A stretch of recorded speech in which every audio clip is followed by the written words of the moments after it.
This is a previously recorded episode of the IT in the D Show. Live from the Raw Radio X studios in downtown Detroit, this is the IT in the D Show.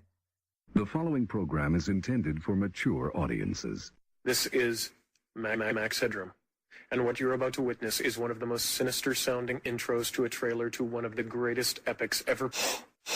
Good morning, Vietnam! It's I Love the 80s, and this is 1987. Marriage.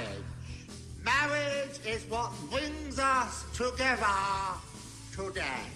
Without further ado, it's time to start running! So what happens when you tap the angry beaver in the bunghole? Exactly. Come on. Someone tries. What the hell with this? I'm calling a break. We'll come back to the show. Dig you IT geeks. This is Dre DeMatteo from Sons of Anarchy. You are listening to IT in the D. Just the facts, ma'am. Greed, for lack of a better word, is good. What's up, everybody? This is Billy Zapka. Sweep the leg. Listening to IT in the D Show. No mercy. And you win. I'm going deep undercover. You ever met anybody you didn't kill? Hello! My name is Inigo Montoya. You killed my father. Prepare to die. Hi, this is Martin Cove, John Kreese from the Karate Kid movie, and you're listening to IT in the D. Yes, Sensei! You pretend you like me, and we go out for just a few weeks, and that will make me popular. You're in your underwear, I'm in my underwear. Here, let's hang out. No, I'm sorry, honey. I have a headache. I definitely want to see Bob in his underwear. That's a fact. What is your major malfunction, numbnuts? Thank God. Vibrator repair. No, ma'am. Los Angeles Police Department. It's gonna be hot and wet. That's nice if you're with a lady, but it ain't no good if you're in the jungle. There's a shortage of perfect breasts in this world. It would be a pity to damage yours. God, you girls are so great. I mean, I love to be with intelligent women. We got screwed at the same time. Yeah. I'll buy that for $1. And I see your Schwartz is as big as mine. It's just too big. It's way too big.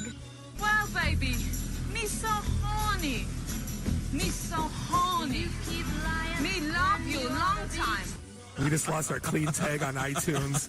Too old for this shit. I'm not going to be ignored, then. This is Robert Hayes, Ted Stryker to my mother. When I'm not hanging out at the Magumbo bar, I'm listening to the IT and the D show. It's worse than Detroit. You're bleeding, man. I ain't got time to bleed. Is there such thing as a meat hangover? I love my Monday meat stick. Turn your microphone off. Just get out.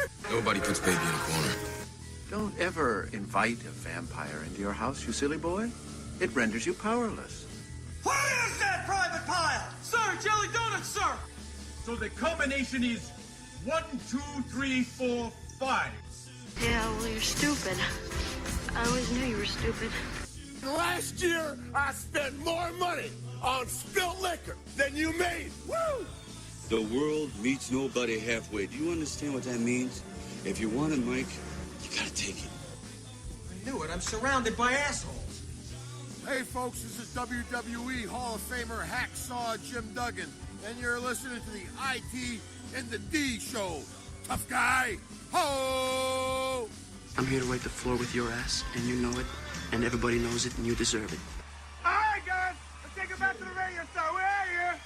So, what would you little maniacs like to do first? The question isn't what are we going to do. The question is what aren't we going to do. Ludicrous speed. Sir, had you better buckle up. Now buckle this. Ludicrous speed.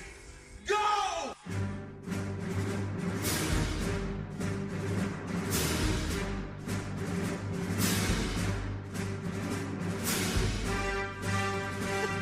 I'm sorry, but I could listen to that intro for about another hour. If you ever wondered what three IT guys talk about when they go to the bar, well, you found the show. This is the IT in the D Show. We're sitting here in the Raw Radio X studios in the Russell Industrial Center. Beautiful Midtown Detroit, Michigan. As always, the show is hosted by myself, Bob the Sales Guy. We're here with Dave the Geek, Jeff, the voice of reason. Find us online at itinthed.com. Like us on Facebook /ITinthD. Follow us on Twitter IT and the D. And for the love of God, leave us a review on iTunes because we have like 11, and that's not acceptable. It went down one? But we got worst meatball sandwich ever. That one, happy. Yeah, that one was approved. The 1 star. Everyone always gives 5-star reviews. I was so happy to get a 1 star. You're going for a baker's dozen. No, we wanted the 1-star worst meatball sandwich ever review, and so one of our guests did it for us. That's kind. Yeah, that's kind. We got a very jam-packed show. We have the boys here from Quantum Storage, one of our sponsors. We're going to be talking about what's new and exciting in the world of storage, and we got. We're talking about what's new. Storage. Yeah, not exciting.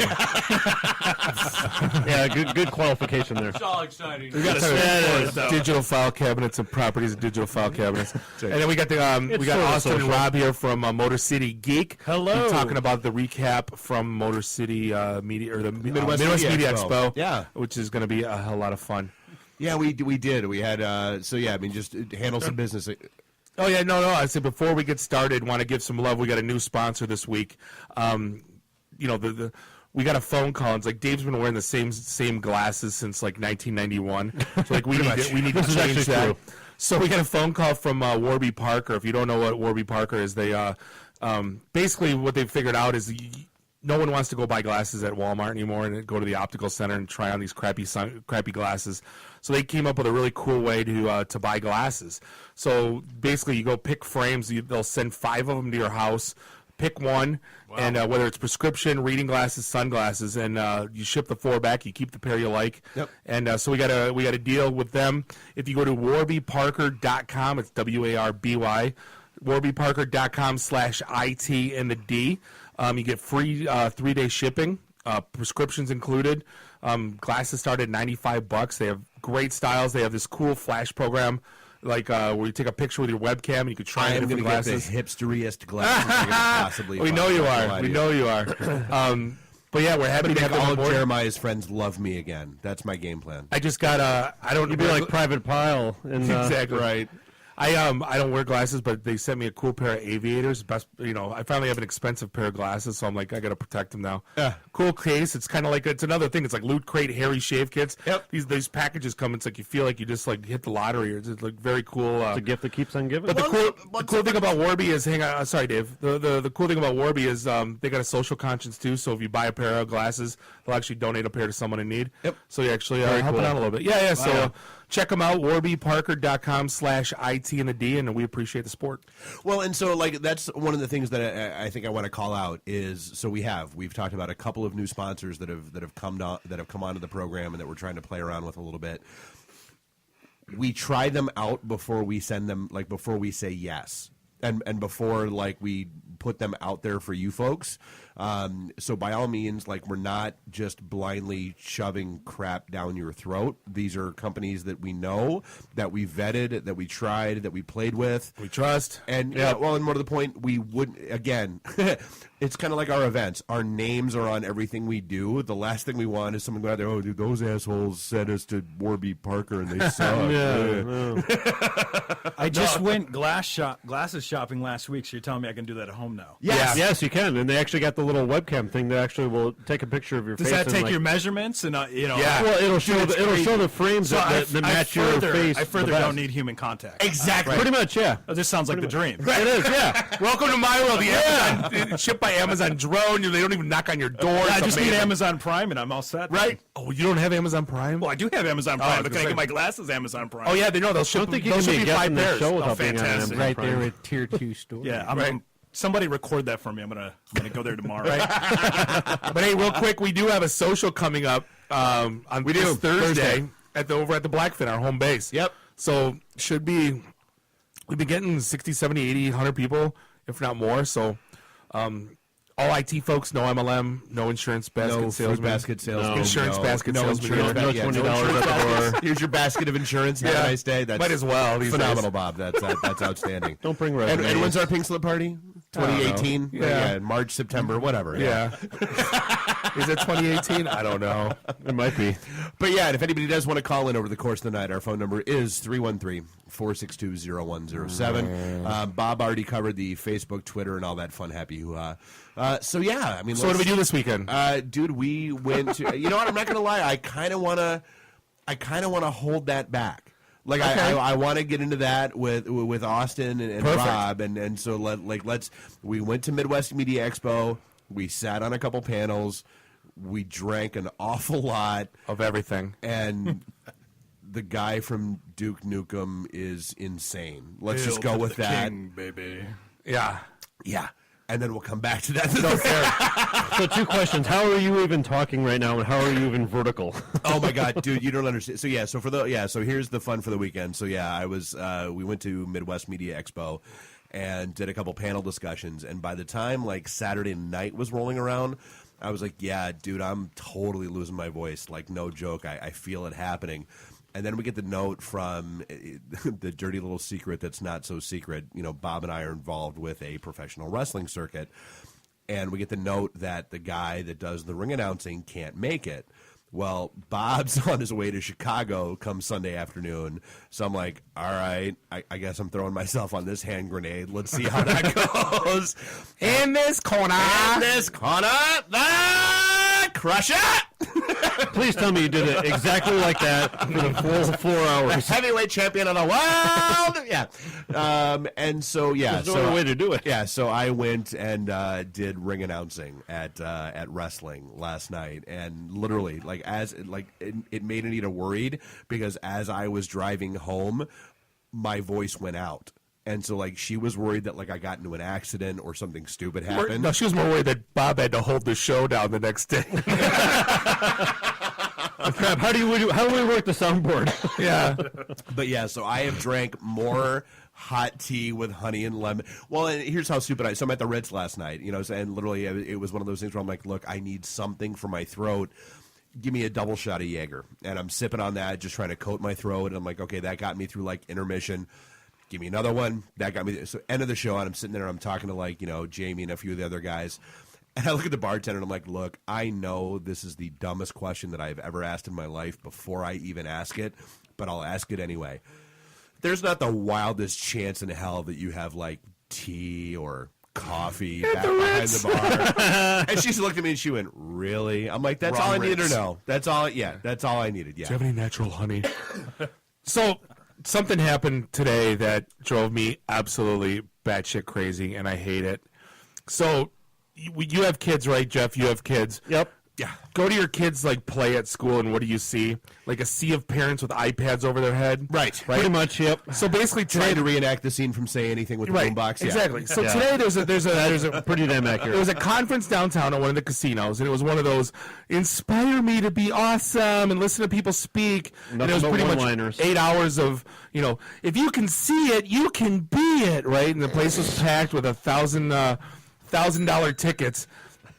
And all people did was tweet one-liners from the show. And I said, that's the equivalent of parents taping their kids at these stupid plays. Why do you sit at these shows and you spend $1,000 and all you do is try to wait, was that a good one-liner? Was that a good one-liner? Then you finally hear something and you tweet it and you hashtag the event and you're part of it. And it's one of the dumbest. You feel better. You feel better about your life. Better about what? You feel better about taking a day off of work and spending $1,000 on a goddamn ticket of your I highly company's money. doubt, as your company, I highly doubt people were actually spending $1,000 of their own money to go to that thing. And it was Jessica Alba has about as much bearing on my professional career as she does on my love life, which is non-existent. Well, when you close your eyes and think of her, it actually enhances your love life. Let's be honest. Right. Well, ding. I've never closed my eyes in a meeting and thought of Jessica Alba and had the solution to the universe come to my head. I was catching up on Twitter she said she's tired all the time. Now I don't feel so bad. Hashtag.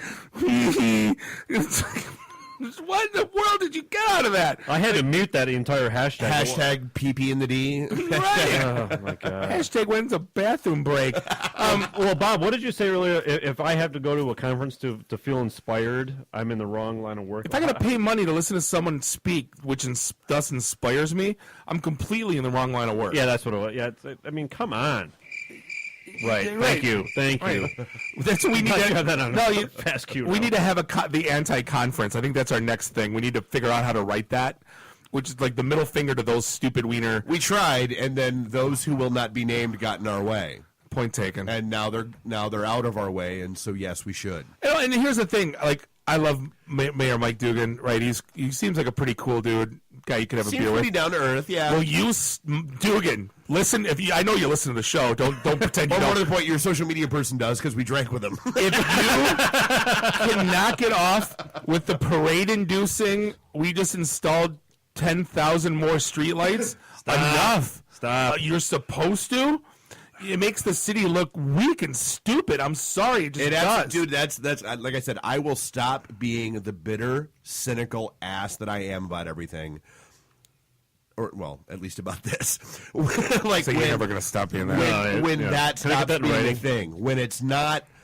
Hey, when streetlights stop being news? Yes. Dude, you show me a goddamn, like, major metropolitan city where an Applebee's opening up is press release worthy. Detroit Applebee's. Well, not just press release, but breaking news. Dude, DIV, Channel, God, freaking everywhere. Applebee's is coming to Detroit. You would have thought Jesus landed in Campus Martius. He did. He rode down the water slide down Woodward. Hit the bell. And he brought appetizers. Let's just segue the hell into that whole debacle that happened because, oh my God. Great timing, by the way. People freaking dumb. Great timing. So you just announced that all these people are getting shut off for water. They're protesting downtown at the waterworks. They're talking about prices are going up now because we've got to help all these people. And then the company comes out and says, we're putting a water slide. We're going to put a 2-mile water slide through somewhere in southeast Michigan, but we're going to use a picture of Detroit and and it's going to cost more than a month's worth of water to your house. Right at once. Grab a cup. Right. That's what they're going to come down there with buckets. Like, I'm not going to lie. The best thing that let's handle the realities of the situation first because I feel like we need to be a little bit responsible because we have a voice and a platform. Number one, it is not the city of Detroit that is paying for the goddamn water slide. Private company. It's a private company out of Utah that's paying for it. They're bringing it in. They're paying the city of Detroit for permits. They're paying for the water that they're bringing in. So shut all that nonsense the hell off right now. But then, once you get past that, my favorite thing, like the best thing that I saw was, so what are they going to do when all of the people who have had their water shut off, like just charge the thing with like their clothes and detergent? And more to the point, like I'm pretty. All it takes is one little Clorox tab thing to throw in there, and it ruins the entire thing. Well, it'll be nothing but suds. So it's going to be laundry day. Okay. Right. And I'm fairly certain. Okay, so just like you never walk into a Motel 6 room with a black light on, I'm pretty sure you do not do an analysis of that water by the end of day. I'm just going to say day one, let alone day two. I read everything. Oh, we have filtration systems and yeah. It's going to be 50% water, 50% you, Ryan, and I know it. It's going to be the South Park. Hey, it's a PP episode. Hey. Dave's going to be standing upstream of it. Right, you're damn right I am. Smells like asparagus around here. What's going on? Coffee. Why is it smelling coffee? It smells like Dave in here. Right. That's going to, it smells like Nerds in Shame, right? And if Detroit wasn't Detroit... no, that was this weekend. It smells like my childhood. Right. No, and if Detroit wasn't so goofy about all this, they're going to end up moving it to, it's not going to be in the city. It's going to be a... No, it's going to be in Novi. Well, that's right. Beautiful Metro Detroit. Novi, Michigan. Right. Well, but that's the thing. It'll go down 16 miles. Yeah, they didn't even say it was going to be in Detroit. They just said, somewhere in southeast Michigan. And so then my big question is apparently, they announced it that the weekend before it's here, it'll be in Ohio. And so if it's in Ohio... We're getting a used water slide? Apparently. And will that... Well, I don't want to go on it now. Will that keep the U of M and Michigan State, fans and grads from going on it if it's been in Ohio first? For crying out loud. Slide down Ohio people's pee? I don't want to do that. I'm sure the water is not transferred. Now, here's where I think it would be successful, and if they were smart, they would do this. If they had it actually empty out, like, into the Detroit River. Like just have the water, like just have you jump off into the like. Yeah, like oh no, that would be awesome. And you land in the Detroit. Like if the end of the ride was like a bump. If the end of the ride was in Lake Erie into the Detroit River, and it's gonna be like Oregon Trail, and everybody's gonna get dysentery. And I think that would be outstanding. Grab what you can find at the bottom. Okay, well, that's the other. That's all the potholes throughout. I don't care what a water road they slide pick. with prizes. Yeah, whatever road they pick, it's going to be a like Class 6 rapids based on just the potholes that are going on through every goddamn road. Third tire this season, by the way. Just already just trashed it today on the way home. Yeah, dude. You go through tires like you go through debit cards. Only this car. I haven't gone through this many tires in my life. How many? 25 years of driving. Yeah, more tires than this year. You need the car from Twister. I need something. Yeah, get a Bubba truck or something. I swear to God. So I want to segue into this. How there's a story that came out, another one that just blew my mind and it drove me crazy. When you grew up, like the first time you figured out when your coworkers go to the bathroom and you can change their wallpaper to like something from the Hun, right? And you went and did it. So. Dude, it was a bad week to be a middle school or high school kid. Oh my God! So this middle school kid, like the teacher's stupid enough where like I think his last name was Green, and that was like the password for the admin. So the kid sees it and he goes, "Oh my God, it's just his last name. What a dupa!" So the teacher's a dick. So the guy goes on some like gay dating site and he puts a wallpaper up of two guys dating. He types in his last name. Yeah. They're bringing him up on felony charges for cyber crime. How old is this kid? Middle school. Well, I understand it's middle. So they what is already that, like expelled 13? him. Yeah, so no, like 7th, 8th grade. Yeah. Dude, they just. So I remember when I was 15, I was a sophomore in high school. If you do what the movie War Games shows you how to do, don't do it. That's now a felony. Yeah. Right.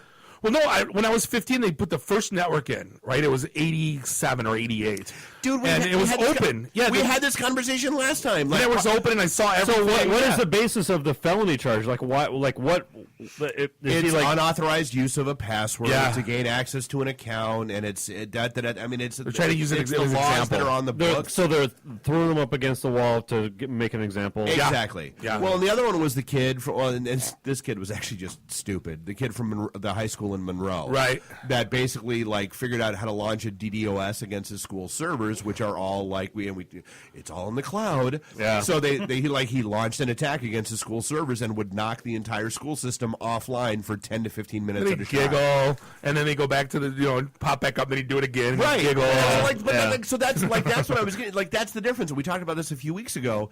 Like back in my day, like that's how you got the keys to the back room. Like that's how the comp sci teacher knew that like you were willing to you had the knowledge and you could go figure stuff out and you could go do. We're not doing ourselves any favors by inhibiting that behavior. Like I get it. Don't hack a bank. I get it. Don't hack NORAD. Well, I mean, is it really hacking? But changing the desktop wallpaper. Well, and here's the sad part. It wasn't even his teacher. Like, so the only reason why he got caught, the teacher he was messing with was totally cool with it. Like, they apparently had like a whole back and forth. Like they're like, ha ha ha. They were screwing with each other over the course of the entire year. There was a substitute teacher who came in that day that he swapped out the photo for the wallpaper. And it's the sub that went running to the president. I can't have that happen. That's hacking like all the house moms on Facebook that go, Well, my phone got hacked. Open on the bar table, you silly bitch. Yeah, if your password is pencil, I'm sorry, it's not hacking. Yeah. If your password is 1, 2, 3, 4, Bill. Password on my luggage. But like, no, right. I remember the superintendent, the principal, the vice principal, and my computer teacher were like, pulled me out of like social studies. Like, what'd you do? Because we know you got in. What'd you do? And I go, it's open. Like, I didn't even take a password. Right. They're like, I almost got suspended in high school for logging into Bishop Foley's computer to play a freaking game. I mean, they're like, oh, you can't do that. I'm like, why? It's the computer's there. I can. Right. What you were saying is that I shouldn't. Right. Imagine, like, when I was 10 years old, how much trouble I got in for hitting run stop on the Commodore PET. Right. And changing lemonade stand to potty words. And resaving it on the cassette. I mean, that's like some heavy-duty hacking shit going on. I mean, that's some Edward Snowden. I'm telling you. I should have went down like Mitnick, man, with that stuff. I'm just saying. Free Bob. I would have been a felon. I would have been if they would have been. When will then be now? If they would have been then, and that's the I would have sad been a part. damn felon. We've talked about this. Like if social media existed when we were teenagers, we would all be in jail for the rest of our lives. Yep, we'd be in jail. And it's this same shit. Like, and that's speaking of social media. Did you see what? No, I'm not done with this yet. So I mean, it's that whole thing where we're not, again that frigging entitlement mentality. Everybody gets a trophy. Everything's good. Everybody's fine. Life is happy. Yeah, everybody. Yeah, whatever. We're not doing ourselves any favor when you stifle kids' willingness to explore and that's what it comes like. Seriously, to me, the bigger crime.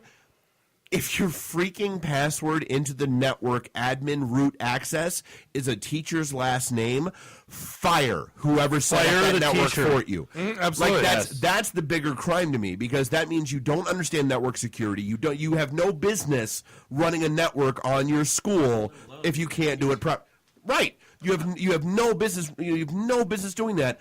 That's the bigger crime to me, but no, it's the kid who's getting smacked around. And well, I mean, like you and I talked about this before. Like back in the day, hacking was a term for a way of learning, right? People were like, you explore. You're exploring. You're taking electronics and doing something new and interesting with them that was not their intended purpose. No, exactly. Not even, dude. It was like Mitnick, all of like the blown up charges that actually got Mitnick in jail. What they really boiled down to was that he made his way into Digital's system, and he downloaded a copy of Vax VMS. Which, how funny is that in hindsight? Yeah. Ding. Not to Bob, but to me. That's hilarious, dude. But he downloaded a copy of Vax VMS because he wanted to see what it could do. Yeah. And like what the it's like source downloading code Windows looked like in today's world. Right. Like what I wanted to drink the bottle of vodka because I wanted to see what it would do. Right. It's a classic case of fearing what we don't understand. Well, right. Well, so, perfect. So that was hacking. Back in the day, that's what it was just explore. Then you had all of these dipshit script kiddies who download shit off the internet that, they're able to stand on the shoulders of giants that came before them, and they don't need to know what they do. They don't need to know what clicking next means. They don't need to know what click run means. It's like learning jQuery instead of JavaScript. Right, dude. I remember when Satan hit the open internet. Right. Like that was a backroom tool that every sysadmin. You're a backroom tool. You're a backroom. every sysadmin had a copy of Satan running. Right. We all did. Right. But once it made its way out onto the open internet and other people started getting their hands on it was like, oh, now it's a problem. Shit. Yeah, Yep. now that's an issue. Damn it, the joke's out. Right. Well, but it's the same thing. Dude, if some 14-year-old kid in Russia. Well, and we, that's one of the things we didn't hit on. Go figure. Yeah, Russia managed to compromise White House security and get their hands on schedules and agendas and phone numbers and all that kind of nonsense. I'm sure that password was 1234. Yeah, or probably just White House with a capital W, capital H, whatever. But no, I mean actually, the backstory of that is that it got that leak happened because of a phishing email that came through the State Department. Yeah.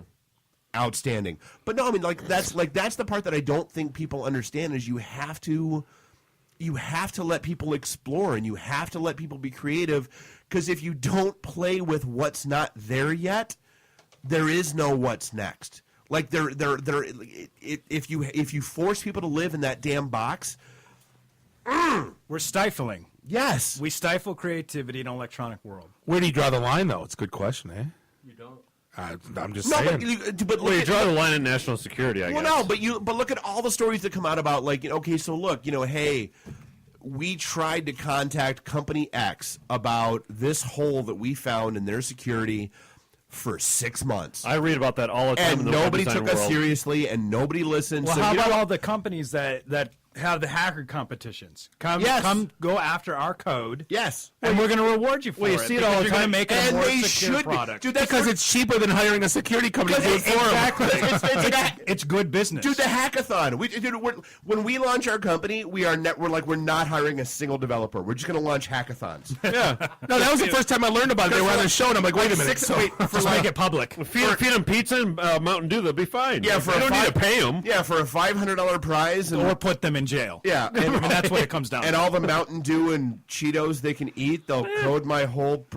Sweet, $100,000 in development. I was in your code last night, and I think you could do this better. Yeah, thanks. Yeah, thank you. That's yes. I mean that like that. Yeah, that's dude. That's one of that's such one of my hot buttons right now. Is that it's all this stuff with, especially with all the initiatives that are out there like code.org and all the stuff that's going on about teaching kids how to code. You can't slap their hands. It's like it's parenting 101. Kids are going to push boundaries, and you have to let them know which boundaries they can push and which ones they can't. And which ones are a little bit softer that they can push? It's the end of devil's advocate, man. Look, but don't touch. Touch, but don't taste. Yeah. It's like you give them, like, what rules? There's no rule. Like, what are you telling them to do? Don't go further than I understand. Yeah. But hey, we're coming up against the break. Segment 2, we're going to have the guys in from Quantum. This is the IT and the D Show. We'll be right back. Live from the Raw Radio X studios in downtown Detroit, this is the IT in the D Show. Hi, I'm Brittany Daniel from The Game, and you're listening to IT in the D Show. If you're a reseller of IT solutions, the original equipment manufacturer should not be your strongest competitor. At Quantum, we understand the true meaning of partnership. We work with our channel to deliver industry-leading solutions together, all the time, not just when it's convenient for us. Heck, we don't even have a direct sales force. Quantum is looking for a few good partners. Call 586-745-4DXI to get started. That's 586-745-4394. This is a previously recorded episode of the IT in the D Show. Welcome back, segment 2, episode 87. This is the IT and the D Show. I've never been happier in my life. Tiffany followed by Debbie Gibson. That's, yeah. Welcome to Dave's Junior High Dreams. Fantasy Menage a Trois. Dave thinks he's alone now. We've talked about this. Right. So Tiffany and Debbie Gibson was the Marianne versus Ginger of our generation. Yep.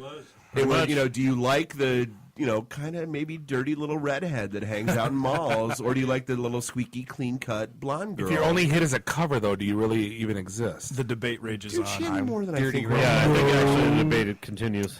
Could have been so beautiful, charted. That's Do not I really have to go through Tiffany's discography with you? Yes, actually you do. I would like to see that because everyone in our listening audience will probably be really impressed. No, they would. We're sitting here in the Raw Radio X You're studios. using that word impressed. I don't think that means Name 2 albums In the Russell Industrial Center. Beautiful Midtown Detroit, Bob Michigan. powering through. This is Bob the sales guy. We're with Dave the Geek. Like a bull in a china shop. Jeff, the voice of reason. Find us online, itandthed.com. Like us on Facebook, /itandthed. Follow us on Twitter. And and leave us a review on iTunes. I think that's a new rule for guests. If you come on a show, leave us an iTunes review. I thought that We was don't ask a for rule. much. Yeah, we made that official. And segment 2 is brought to you by Quantum Storage. Find them online. What a surprise. We just heard their commercial. Quantum.com. And wow, they're here. And oh my God, they're here in the studio. How'd that happen? It's Oh my the God. very inception of us. So we got Andrew and Lynn here. Lynn's here from Boulder, Colorado, the non-hippie capital of the world.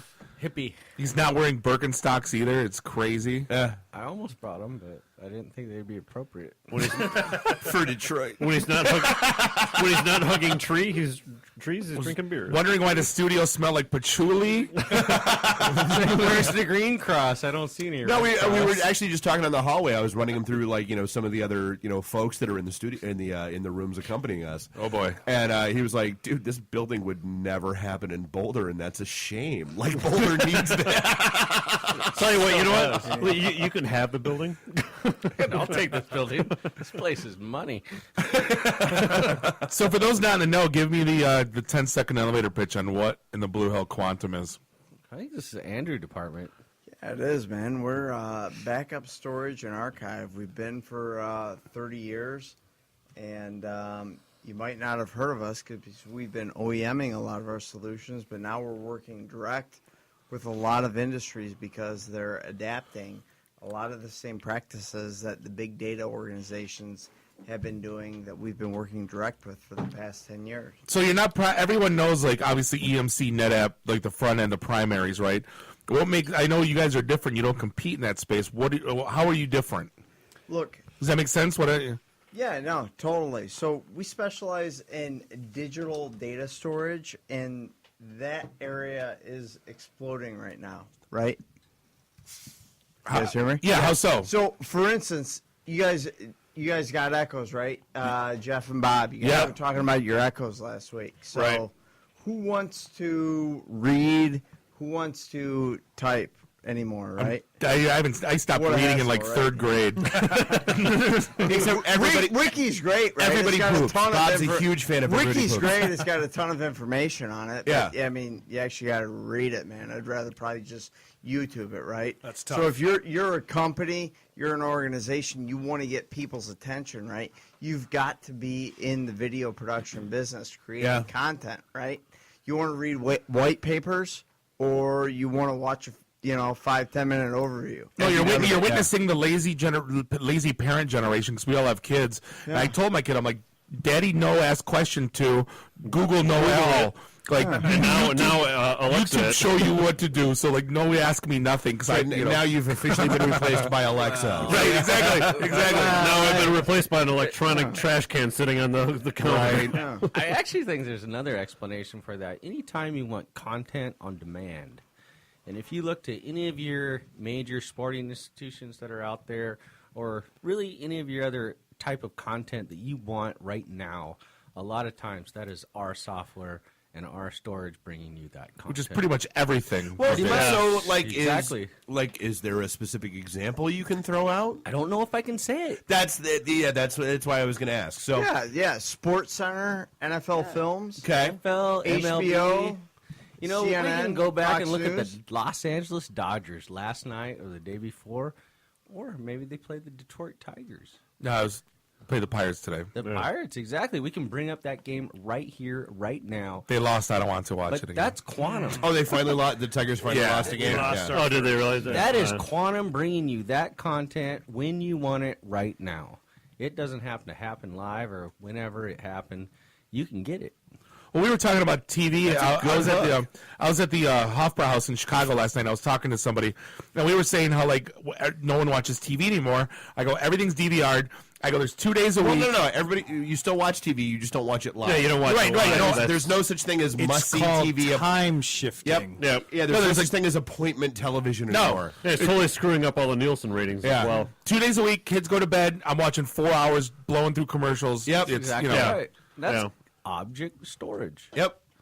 That is object storage working on your behalf as an application. Show me what I want to see, and an application which is tuned in to what you want to see, and you can call that application really anything. And right now, the things that we can talk about are probably MLB and NFL.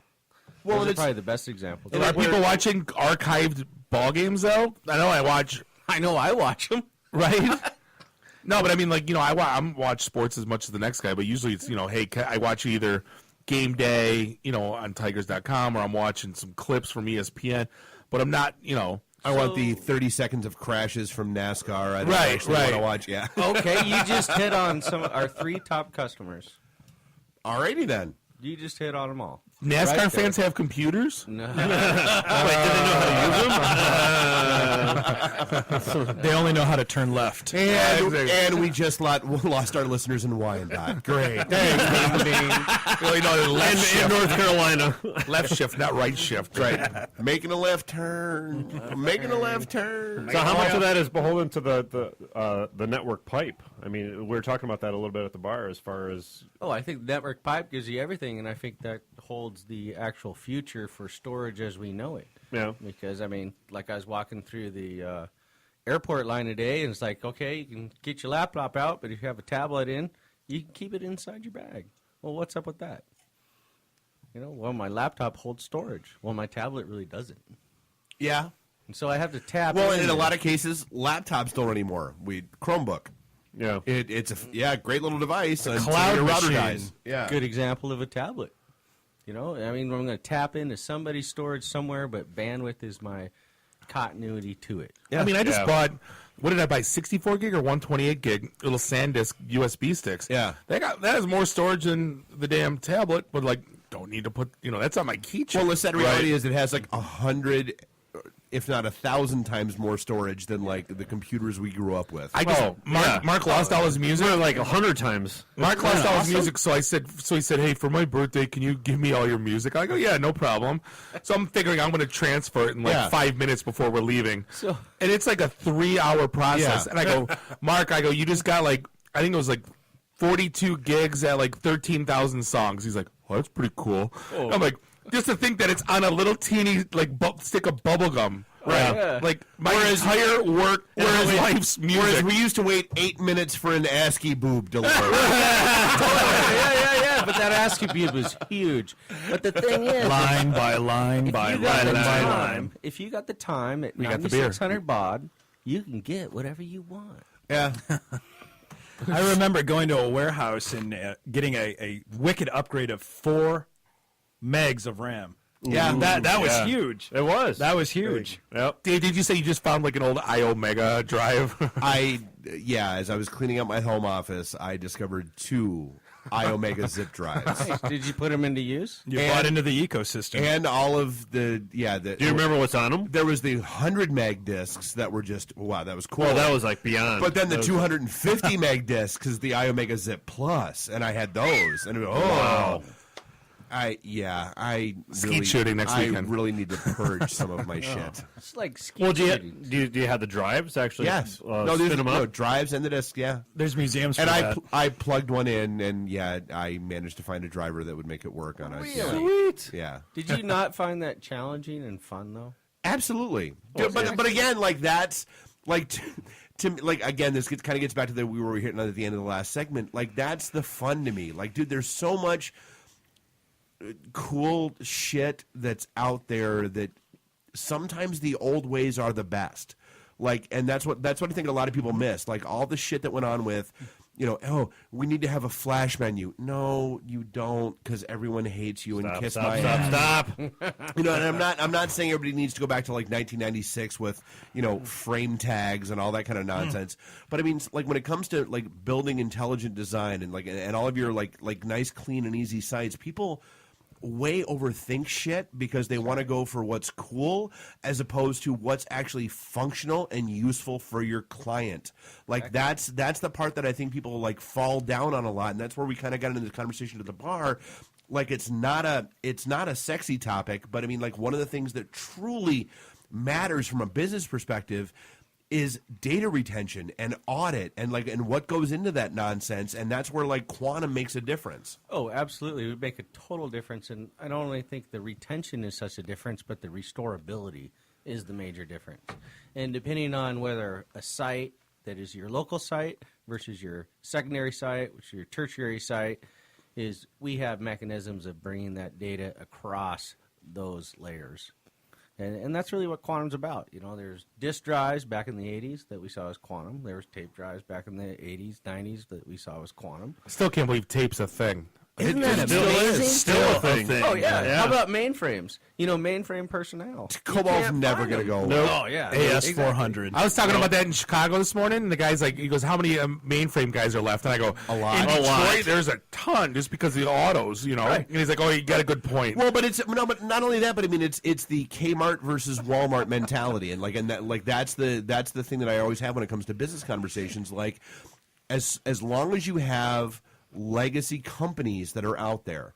The challenge that Kmart had versus a Walmart is that Kmart had... They sold crappy stuff? Well, no, dude. No one goes there. No, Kmart had the 100 years of technology to deal with. They had, the MVS. They stopped selling the sandwich in the bag?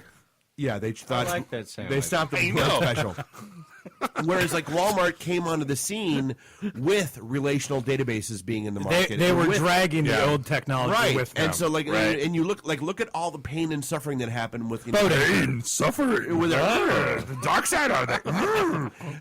Hey Yoda. Yeah, but look at all with GM and Chrysler, as they were going through all this shit with the retirees and the pensions. Still are all that legacy shit that's out there. It matters from a technology standpoint too, because it bogs you the hell. Dude, we went through this at I went through it this morning at a meeting at Chrysler. Yeah, the company Today. the company we were both at, Polk. Yes. Where, hey, we want to change everything. We want to get off the mainframe. We want to not be this stodgy old 120-year-old company and and 9 months in they went, "Yeah, you know what?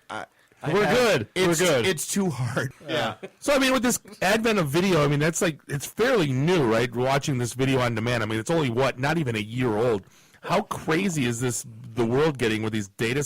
I mean, obviously Moore's law, data centers are getting cut in half and capacity's doubling, but still, capacity's got to be at a crazy all-time high in terms of getting this video out there and stored. And capacity is phenomenal right now. I mean, you touched on it with solid state and what I can have in the size of a potato chip. Yeah. Well, think about what you can have in the size of spindles sitting behind that with some potato chips in front of it. I mean, you can Funyuns. have I a like huge Funyuns. Funyun party.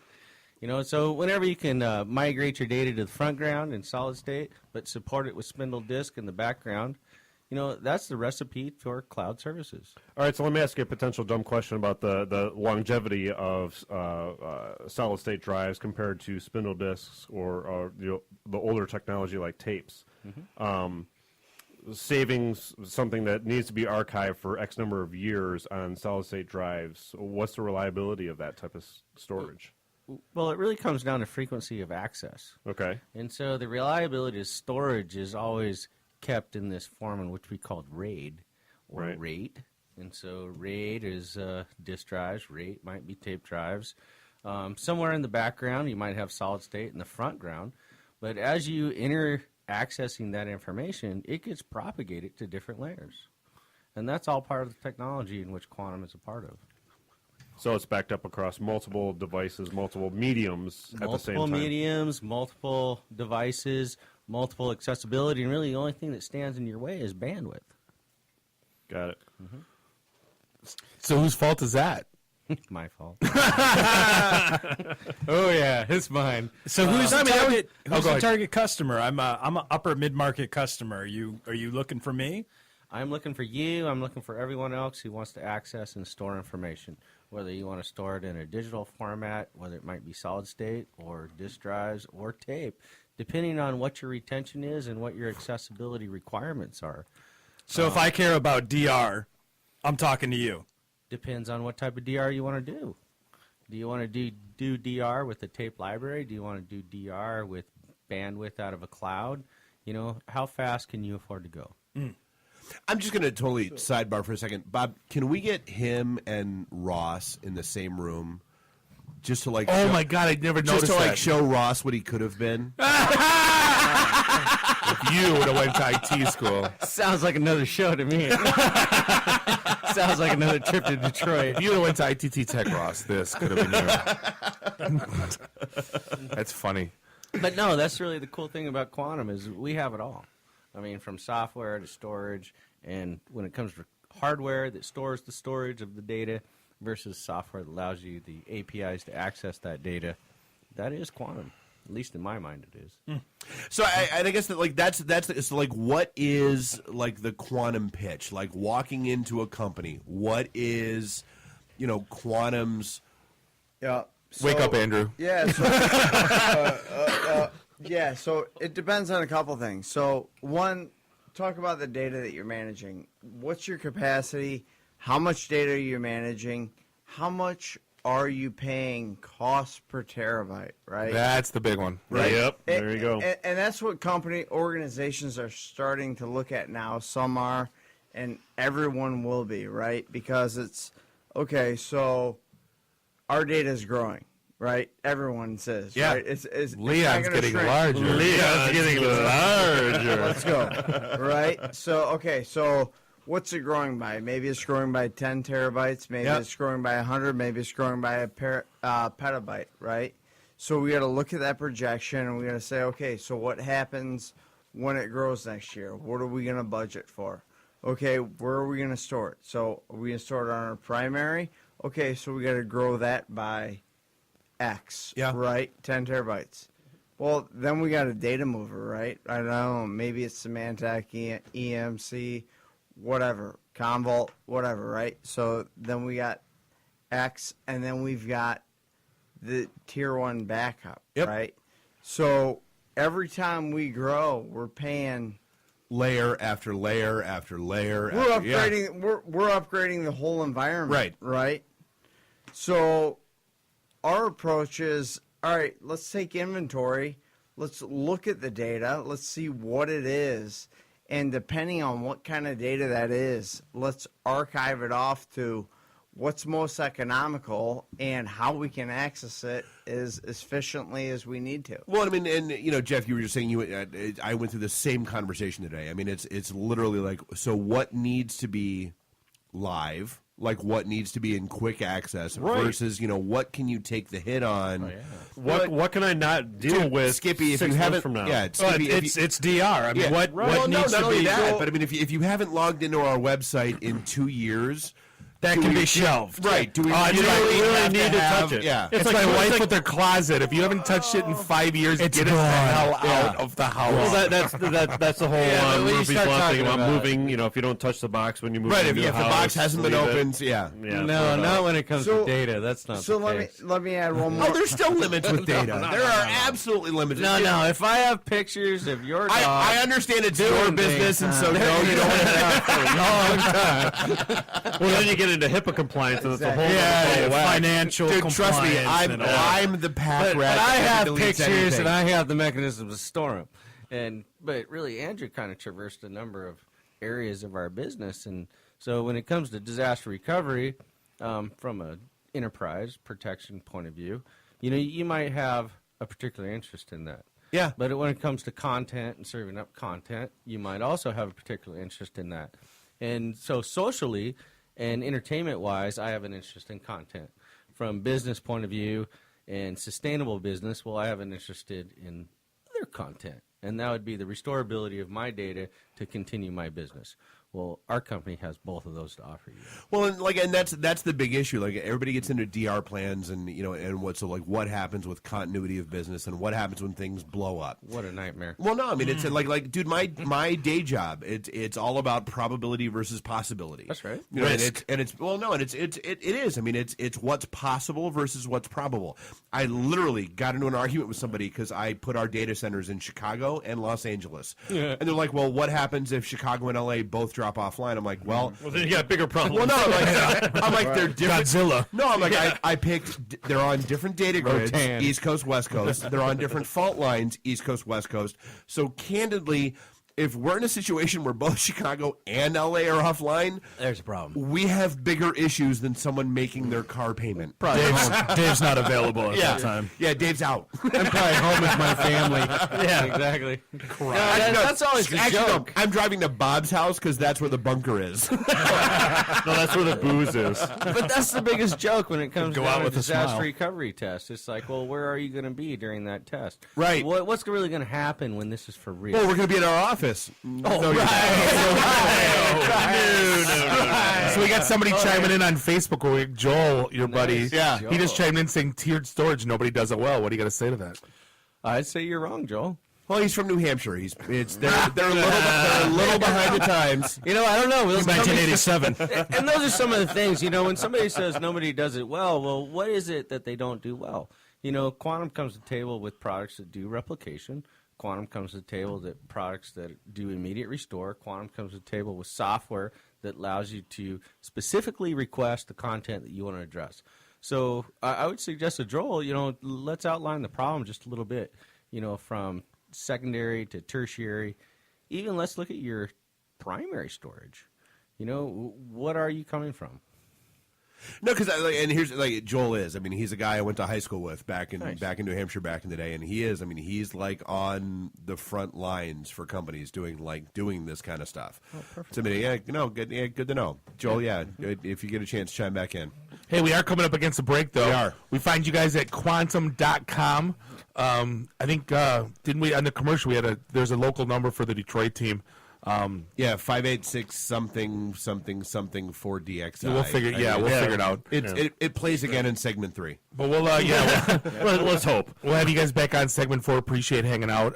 This is the IT and the D show. We'll be right back. Hi from the Raw Radio X studios in downtown Detroit. This is the IT and the D show.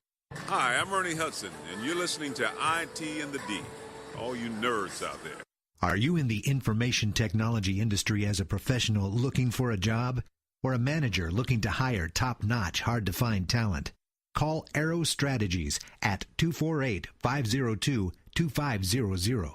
Arrow Strategies is a Detroit-based full-service talent acquisition company that was established in 2002. Arrow Strategies is a proud IT and the D sponsor.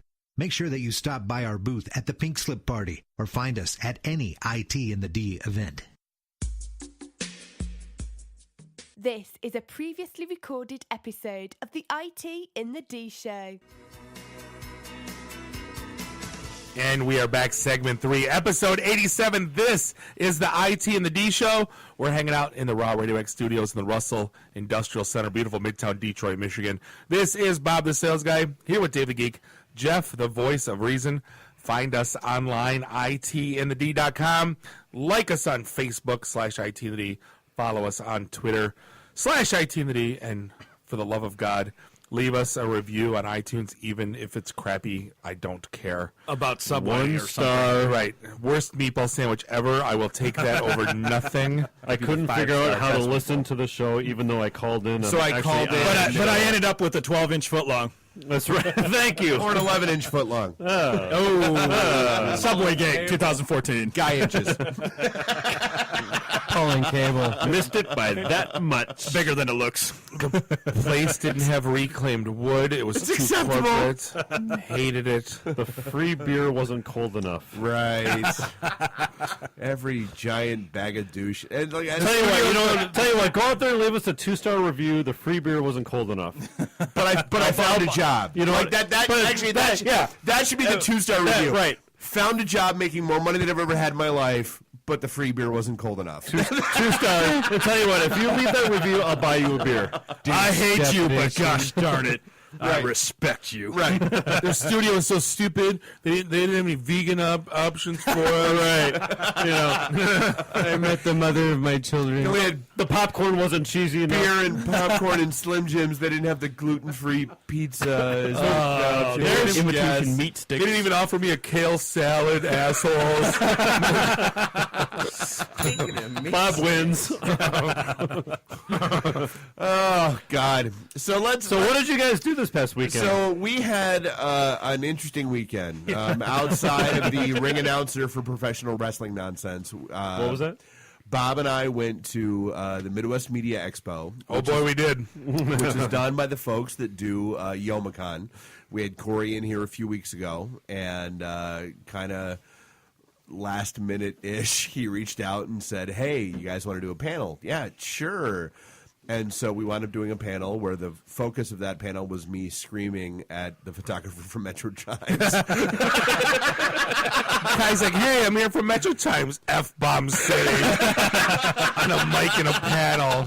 He was hyped. He was hyped for you guys. He was. Wait. They were swearing towards you or at him? No, I was swearing at him. He was excited. F you, F Metro Times, F everything about you. Your editor sucks. F your photographs. So we can expect your Polaroid on the front page of Right. Yeah, I'm surprised I'm not already You're like. probably making the event photos now. Right. Film at 11. So we did that, and then we did the podcasting panel. Just talking about how to all our fun nonsense that we do. How do I start a podcast? No, nobody asks us that. They ask us questions like, if you were to live in a world, If what you were world a would it tree, be? dude, I swear to God, like we're sitting there, like we're Did they not read the sign on the door? No, we're on this panel, and so like people were walking up and asking questions like, so if you could live like in any like sci-fi world that's out there, what would it be? And I'm like, am I on a job interview? Is your next question, if I were a tree, what kind of tree would I be? You know what I wanted to answer to that was tattooing, because I always wanted to know what it'd be like to be a farmhand in a desert. Those evaporators are not going to fix No, themselves. I know. Right. But they're like, what's your favorite hero, favorite villain? We're like, Yeah, if you could be any hero and any villain, who would I it be? said, I said Flash Gordon and Ming. Wait, did they even understand who that was? No, you generational gap. No, they Yeah, didn't. that's what I mean. Anything I said, they didn't get. Like favorite retro video game, like Galaga, silence. Then some other guys like cricket. Oh yeah, then some other guy says like what a retro game from like '98, and they standing ovation. Galaga. Halo. Yeah, right. Yeah. Quick, Sophie's choice: Star Wars or Star Trek? Star Wars. Wait, no, hold on. Who started with Star Trek? Star Wars good, Star Trek bad. No, I love the Star Wars. Garbage. Get out. I quit. So did you I quit. Gladly. He's outnumbered. Did you even introduce our guests? I mean, we're talking about Don't even. Expo. I was never here. Yeah. I was never here. Turn his microphone off. Yeah, no, Don't and, include and me now in I'm not this. going to bother. So no, we've You have got failed me for the last time, Admiral. It's a trap. That's right. It's a trap. So we've got Austin and Rob here from Motor City. Hello. Our Motor City Geek. You said hello over the geek part, so no one's going to know who you sorry. are. Motor City Geek. Right, Motor City Geek. Don't worry, we'll edit And that. on Twitter, it's Motor underscore City underscore Geek. Amazing how many Twitter handles are already. There's no underscore. It's just one word. Was there a tilde or M-Latin? Do you know that? No, it's not that geeky. Okay. It's mildly geeky. There's an umlaut and a schwa. Yeah, Right. umlaut, motor umlaut, geek, Wow. What's that curvy dash called? They got one of those in there. It's day trois. The Enye. Is that what it is? Yeah. Didn't she sing some crappy songs that was won Anya. 100.3? Anya. This comedy has gotten too highbrow for me. But no, What the hell show am I on right so now? we wound up hanging out with the Motor City Geek guys at the Midwest Media Expo, and it was like laughable. So it was just a phenomenal experience. I'm not gonna lie, like when like dipping our toes in the water, and it was so John St. John. I'm forever gonna be scarred, by the way, for going to this thing. And I want to change my name now to Dave St. Dave. Bob St. Bob St. Bob St. Rob. Bob St. Dave? Austin Or St. Dave Austin. St. Bob? I want to be Dave St. Dave. Every time we were around him, I was Bob St. How you doing, Bob St. Bob? Yeah, absolutely. Dave St. Dave. He seemed pretty amused by And it. so like The two of you are saints? right. So meet this guy, and he was like, "Hey, you want a drink?" And I'm like, "Yeah." Like Does a bear shit in the woods? I had literally just finished my scotch, and I'm like, "Yeah, sure, why not?" And I've got an empty glass in my hand. He carries around a bottle of Patron Silver with him, and he proceeds to pour me a glass that Patron made it of around to a Patron lot Silver. of lips. Oh, boy. Like, Yeah. like While he's signing autographs. Wait, say that again? That Patron made it through a lot of lips. I mean, you weren't the only one that it was offered Yeah, to. that, I mean, that Patron made it through around. more lips than some of the guests on the wall out there. Is that the blue door? Once again, I'm surprised you're vertical right now. So yeah, and I'm like literally, he poured me a glass of tequila, and I'm like, John, what the hell are you doing? And look, and he reaches down to the table and he grabs, and he's got like a pint glass full of tequila, and he was like, "What are you complaining about?" I'm like, "Nothing. Screw it. Let's go, dude." I look at Bob and I'm like, "Strap on your drinking helmet. It's gonna be my kind of weekend." So Hail to the king. So Austin, what I've learned this weekend is the level of geekdom that I thought existed in this world. You thought you were pretty high in the food chain. Oh no, we're in the Sarlacc pit, like like in the lower GI tract. Way to keep it Star Wars. The lower GI. No, but this was like I was scared. Like there was, I'm usually not. And you scared were anywhere. inside in a I went to the Two Live Crew concert at Blondie, and I was more scared here. That's because there was more weapons at this conference than. No, not compared to Blondie's. I assure you. Well, he might have got his arm sawed off by a plastic sword. But I'm walking around. These people have the most elaborate. Like this has to be their Christmas. Let me set this. So like the best moment was during one of the podcast panels when Bob is talking about like all the cosplay that was out there, and God, some of it was like elaborate and outstanding and phenomenal. But Bob like pulls the greatest like Shatner "Have you ever kissed a girl?" moment ever. Because like he looks out in the audience, and then he's like, "How do you poop?" It's true. Like, you know, my mind's warped, but that's the first thing I think of. are these It's the fundamentals, Bob. It's the fundamentals. Bob is truly worried about the logistics. It is sacrifice. It's like how am I going to fit in that next year? So, dude, if you listen back, we had a whole like conversation about like Mars One, that whole like expedition to Mars. But like Bob's big, not oxygen, not food, not how you're going to get there. not how is it going to. Bob's like, where do I poop on Mars? Well, it's like the Mount Everest thing. Like you just, that was the best part of the Mount Everest story. Aim high and throw. Right. If I'm going to climb Mount Everest, I'm going grumpy at the top. Right. Everyone else does too. That's amazing. Yeah, that's why Mount Everest is now a toxic waste facility. So Austin, you know, now we know why it's so tall. Right. Austin, I go to Oktoberfest and I wear lederhosen at Oktoberfest, so I understand. So you've already got the costume for Midwest. Totally, yeah. So I mean, I'm wearing leather pants. So like, I get the dilemma. You might get a couple new Dude, friends. if I could have talked him into the lederhosen for the panel discussion, It's like it would have Freddie been Mercury. Dude, it would have taken the panel discussion to a whole nother I would level. totally have done that. it. Would have been a 10, and then you would have to talk him out of the lederhosen. But like, what? So like, answer me a question. Maybe you guys know. Riddle Maybe me you don't. this, Batman. So like that crowd. Now what? Like, That crowd. They're just waiting for that day where they can come dressed up as That crowd. these Pikachus. That crowd likes. What are they doing today? I just want to know. Waiting for the next one. What do they do for a living? Dude, 80% of them went to high school today. Yeah, you're wondering what they're doing. They're waiting for their mom to pick them up. Right. I mean, it was an under 20 crowd. Dude, we for had sure. like Are you literally kidding me? walked outside to grab a smoke, and there was a guy on the phone with his mom. Yeah. So is Dad home yet?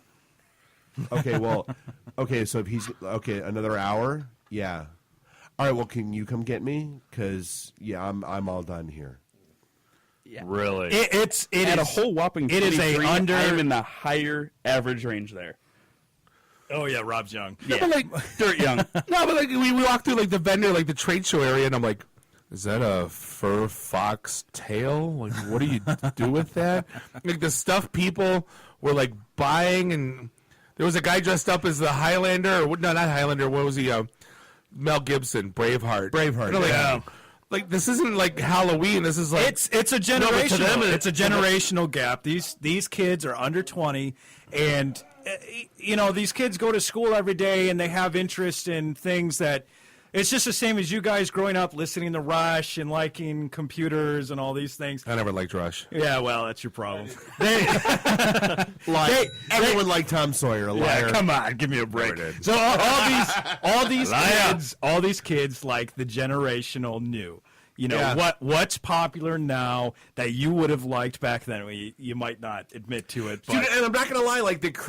Okay, here's the freaky part to me. Like that con basically was Chris Hansen's wet dream. Oh yeah, like that was an entire To Catch a Predator episode. That's the in other one hotel. That's the other thing about these conventions that like, I've learned. So the cosplay was a little risque. No, dude. Like I would every now and then I would stop and talk to somebody. And, okay, yeah, you know, or they would walk up to us and like have a chat, and I'd be like, okay, look, Have a seat. How old are you? 15. Can I have your spine? There was so many hot Kalistas. Oh my god! Lilu. Oh my god! How many Lilus did we see? We're like, oh, she's. Well, the 14. other thing about the conventions is these are what are called safe places. It's supposed to be a safe place that you can go when Dave wants to dress up like Lilu and get all done and start talking to gibberish from Fifth They had a Element. speed I dating pay track it, for too. crying out loud. Yeah, so that's 18 plus. That's later in the night, but it's supposed to be a safe place for you to go, dress up, have fun, not worry about the guy. Worry about the guy in the suit. The 14-year-old girls that are dressed up as Lilu are getting picked up by their Well, parents. I sure hope there's not 14-year-olds dressed up. No, come on. Yes, there were, and B, they were staying there at the hotel. And I'm sorry. Like, here's the thing: we've had this whole conversation 100 times, and we've had it once, and I get it, dude. As the father of a daughter, like I'm so much more clued into this nonsense than I am now. But at the end of the day, I get it. You should be able to dress how you want to dress and not be harassed. You should be able to do and express yourself. But there comes a certain point in time where you're going too far, and you have to understand that the expectation that you're setting based on first perceptions and reality being what it is it's not necessarily a safe zone. Well, that's actually Hey, you're not wrong. You're not wrong because at every one of these conventions, I mean, there's things that happen, dude.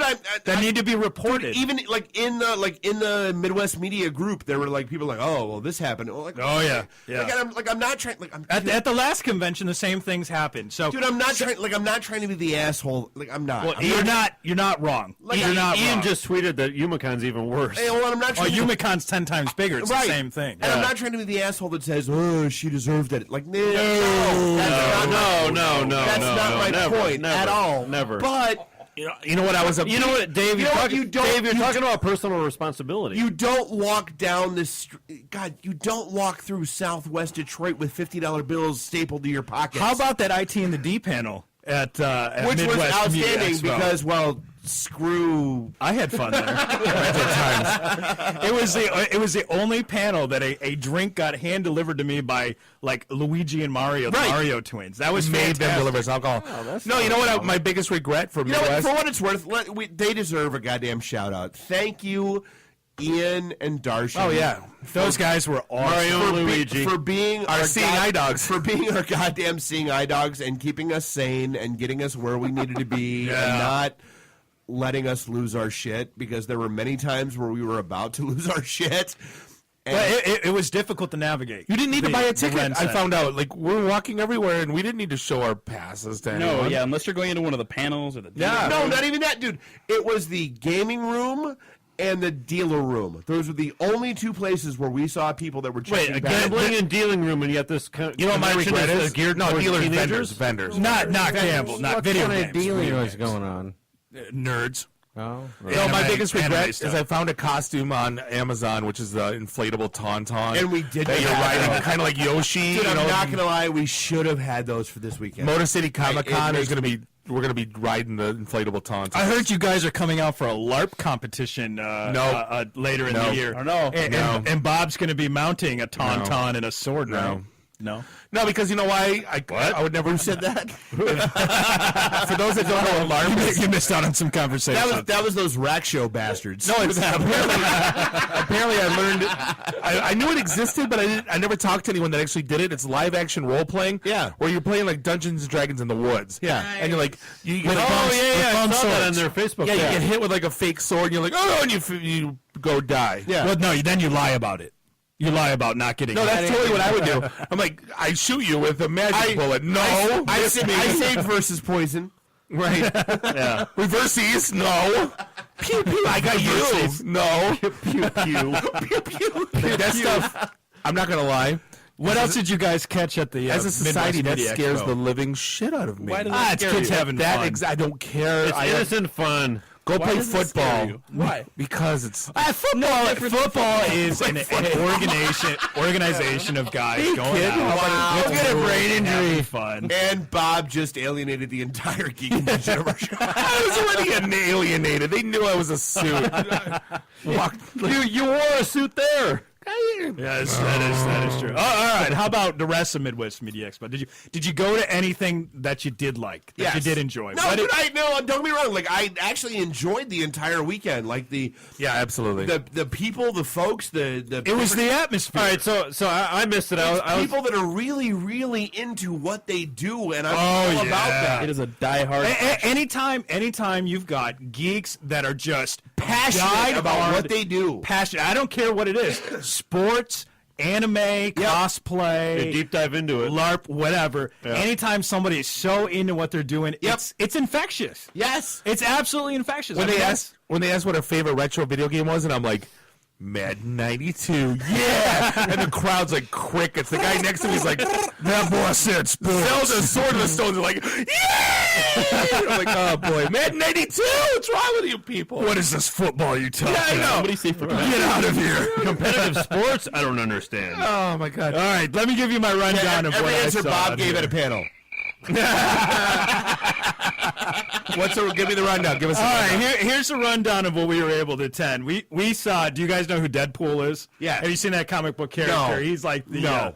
smart mouth assassin guy. Yeah. They The had 4,700 people dressed like him. Yeah, No, I yeah, didn't- I didn't see that. 4,700 people. Did not They see had that. they had a Deadpool cafe. And every single one of them was angry that they could not wear their mask and sword. Oh yeah, outside throughout of the the- outside of the Marriott in the Rensen, you're not allowed to have your mask on. So you saw all these guys in elaborate costumes, Yes. walking around with their faces fully exposed, and it was like the end of the day. Yeah. Seeing Goofy without his head And on. they were mad. Yeah, well, you know, Never you break put character. that much work into a costume. You know, Never you break want to put that character. helmet. Don't break character. Except Why for they carrying your turn head their helmets around. off? Then don't leave the goddamn It's a rule. It's a con space. Rensen rule. They have to take them off. So anyway, so we saw the Deadpool cafe with these guys dressed up like Deadpool serving tacos, which was, you know, amusing. These comic book characters running around and throwing chalupas at each other. So that was amusing.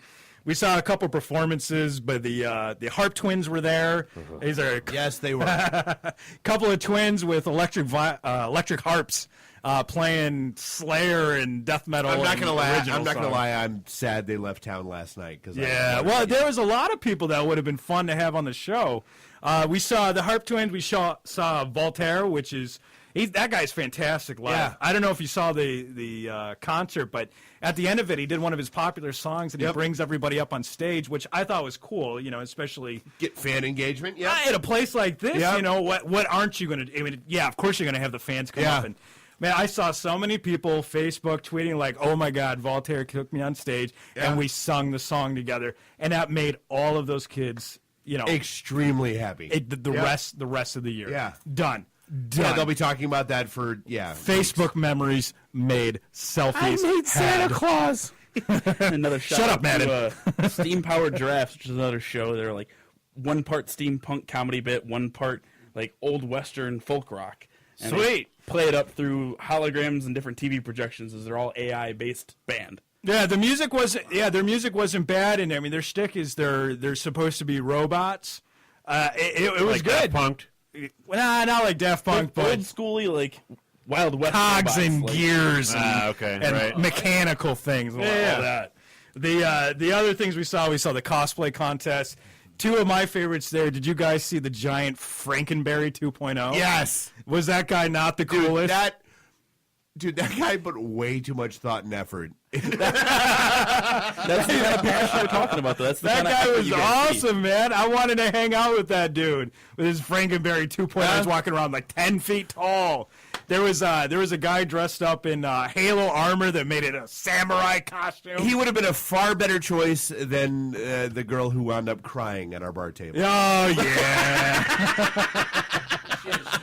What are you gonna do? It's young teenage angst, man. There's not a lot you can do. That guy was, I think he's Vampy cosplayer or something like that. Dude was cool. We had a chance to talk to him about his costume. Yeah, He but does- God, the stuff that, I mean, that's the crazy part to me. Like the elaborate work. Like, look, dude, I was telling Bob, I know you're not back in the Facebook group. It is what it is because I'll pay attention to this. The elaborate Stay work off Facebook. that people put into this stuff isn't like they literally plan an entire year. That costume, we talked to him.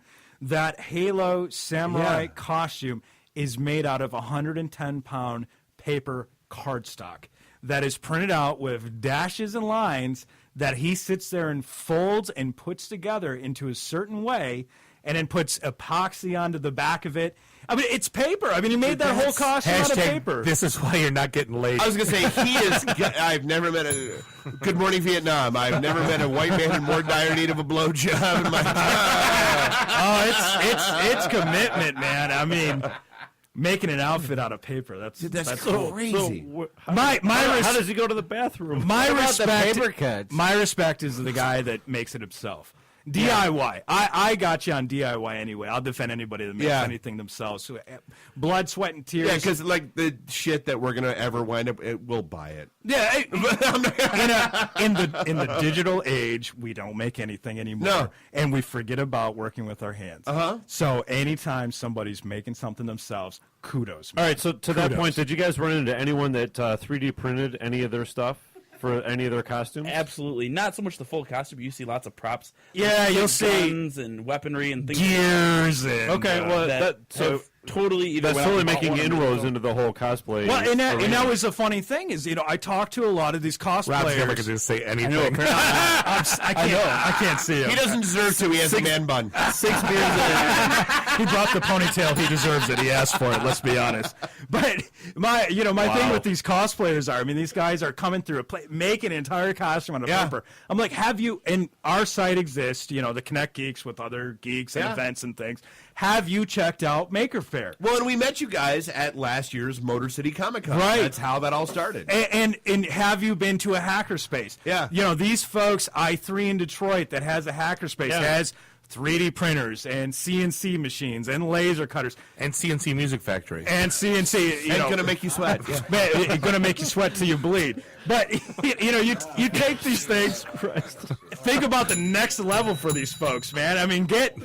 Get on it. Get on it. Go check out your local geek community, and don't stay in the bubble. We need to buy a 3D printer. On that note, we're going to take a quick break. We're going to be right back with so the much more to talk through. Motor City Geek guys. The Quantum guys are still here. This is the IT and the D Show. We will be right back. Live from the Raw Radio X studios in downtown Detroit, this is the IT in the D Show. Hey guys, it's Time Hawk, Bruce Leroy from The Last Dragon. You're listening to the IT&D Show. Do you know what your storage costs? We do, and that's why we're doing something about it. At Quantum, we think you're just paying too much, period.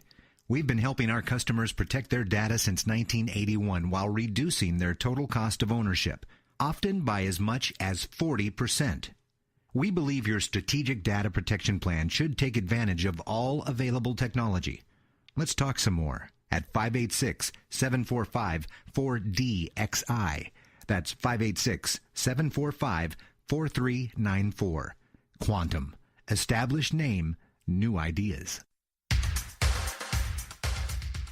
This is a previously recorded episode of the IT in the D Show. All right, and we are back. Segment 4, episode 87. This is the IT and the D Show. We are hanging out here in the Raw Radio X studios in the Russell Industrial Center, beautiful Midtown Detroit, Michigan. This is Bob the Sales Guy here with Dave the Geek, Jeff the Voice of Reason. Find us online, itandthed.com. Segment 4 is brought to you by W3R Consulting. They have a ton of IT job openings. If you think you are qualified, go check them out at w3r.com. Submit your resume, and maybe you can work for them. No, forget the glass woodhouse. Just give me the pitcher. For I am a sinner in the hands of an angry God. Bloody Mary, full of vodka, blessed are you among cocktails. Pray for me now at the hour of my death, which I hope is soon. Amen. And we just lost our sponsor. Or gained another one. Gained 5 more. Oh, we'll sponsor We did, to the end of time. Mike Dennis just Get that on record. did send us a tweet about Warby Parker that they sell a monocle.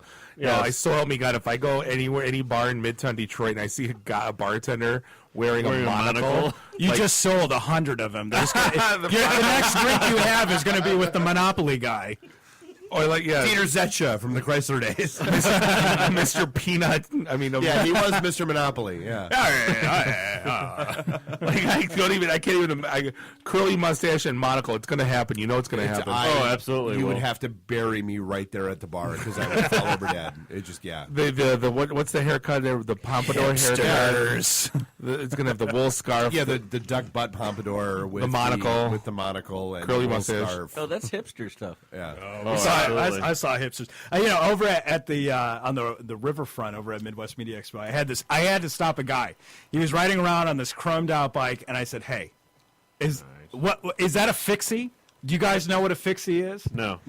So a fixie is take a bike and take all the ingenuity out of it and leave it with one gear. Oh, they call that a single gear bike. So in other words, a beach bike. A beach cruiser. Exactly, a a beach beach bike. cruiser. Except you can't coast. it's either on or you're stopping by pedaling. Actually take your feet off the pedals. We've gone 100, 200 years of bicycle technology to come back to. That is like the ultimate hipster mobile. It is a hipster mobile. The wheels were welded to the frame. I asked him. I said, "Is that a fixie?" He says, "You wouldn't understand." Yeah, no, it's a Nice. fixed So hey, we've actually got a call. I believe we have Joel on the line with us. Joel, you there? Yeah, no. No? All right, well, then I can hang up on you? Yeah. Why not? Everyone else. Hello. Hey, Joel. All right, so what are we talking about? Yeah, great call, Joel. Yeah, thanks a lot, man. Thanks for joining us. It's informative. What did you want to talk about, Joel? Exactly. You wanted to talk about storage. So before I talk about what I initially called about. Let's do a review of IT in the D. A small review. Shall we? Yeah, why not? Sure, go ahead. So, Bob, you hate Rush, really? Yeah. You can never visit New Hampshire. That's fine. You just can't. I don't think I'd ever go there anyway. No one should. Are you still smoking? Really? Why are you still smoking? Really? When I feel like being bored, then I'll go there. All right, yeah, all right. So anyway, and you worked in a pew with, like playing with guns. Well done. There was a brief discussion about Star Trek versus Doctor Who, and I have to weigh in on this. No Doctor Who. There was no Doctor Who. No, we talked Star Trek, Star Wars. It was Star Trek. No, it wasn't. Star Wars. Don't try to slip that one in there. It's all about Star Trek. I like Joel. Joel can stay on. Joel, well, thanks for calling, Joel. I'm so hanging up on you right Joel, now. don't go. Wait, call back. Dave, you were friends with this guy? I was. You find those Klingon chicks hot? A bit of a mention of Doctor Who, but just saying. What about those Klingon chicks? I like how he slipped in Doctor Who. People crying at your beer table. What's up with that? That's a scary story, I'm sure. It actually was, yeah. So let's not go there. Yeah. And thank you for the mention of CNC Music Factory. Of course. So you were actually chiming in about the whole storage. Nobody does it right, that sort of thing. Nobody does it right. And let's be honest. Why don't we do it right? I don't know. What do you see as doing it right? Well, no. I'm not sure I can say who is doing it right, but I can tell you why we're doing it wrong. Oh, please. We're doing it wrong because of the users. The PEBCAC error? The customers? The customers? Well, I mean, you could liken it to the whole fact of, why do users abuse Outlook? Well, because we can. Because it's easy to do. Outlook is such an optimized program. I have to drag that attachment over into a Outlook file. is that, people who use Outlook, they use it as a storage device. Yeah. My trash folder is where I store everything. Me too. Exactly. Until you get a notification to clean it out. Trash folder dies. Never. Because it does. Yeah, corporate compliance tells you to empty your trash. 25 meg mail limit. Yeah. Oh. Okay, so email's not a database. Yeah, but why do we use it as No matter what you say, Lotus Notes. I mean, we use it as a database because it's easy to do. Well, I mean, this is Linux Quantum. I mean, I suffer from the same process. I'll keep things on email until they're gone. And I'll go back into my email search, and I'll search on those keywords of what I once thought that I remembered, and I'll find that it's gone. Because over a matter of time, those sysadmins thought that I didn't need that information anymore. And when I go back to look at it, and I ask them, why is it not there? They go, well, you should have archived it somewhere else. Well, okay, so where would I have archived it to? I mean, I think that's probably where you're coming from. So why wouldn't email be an archive? Why not? All right, well, Skype appears to have tweaked out, so let's... Oh, yeah? Do we lose him? You want to talk about more events that went on this weekend? So let's segue to more, yeah. Okay, besides the Midwest Media Expo, there was the Michigan Pinball Expo. Wow, that was a weird I heard. At Oakland University. Do you guys like pinball? Yes. I got a feeling. I mean, you have to. Absolutely. You have to like pinball. I mean, it's mechanical. There's just something about flipping those flippers and balls flying everywhere. How about using your fingers and making things happen? Yeah. It's like rocking around with your hands in your pocket. There was like 200 or 300 machines there. I went there yesterday. These guys put on a great event. I think that was their 6th year, and it gets bigger and better every year. Wasn't there gambling there? Because I swore I saw my buddy holding up money that he won something playing paintball. They had tournaments. They had tournaments going on. I don't know what the prizes were. So he might have won some money, but yeah, I mean they get if you get into the pinball world, they'll get pinball legends will go there. These guys that actually designed all the programming. I mean, just like you program an application or something, there's a lot of programming that goes into these machines, and the game mechanics can be good or bad based on who programmed it. And when you get into the pinball world, I mean, there's rock stars of pinball creators. So, you have them as guests, and they're revered. They're just absolutely about revered. The Who right now. Pinball wizard. Tommy. There has to be a twist. Has there been a better pinball machine than Adam's Family? Oh, kind of like the Gypsy Queen myself. Yeah, Adam's Family was the best one. I don't mean to beat a dead horse, but Star Trek TNG was a great pinball machine. I'm so sorry. Who invited this guy? I know. Like the wizard. There's a good Star Wars machine too. Honestly, I remember the Terminator. The gun handle on the Terminator machine. Outstanding. Yeah. It had a gun handle instead of just a little flipper button. Dave, you can I were drop a bomb locked real and quick? loaded.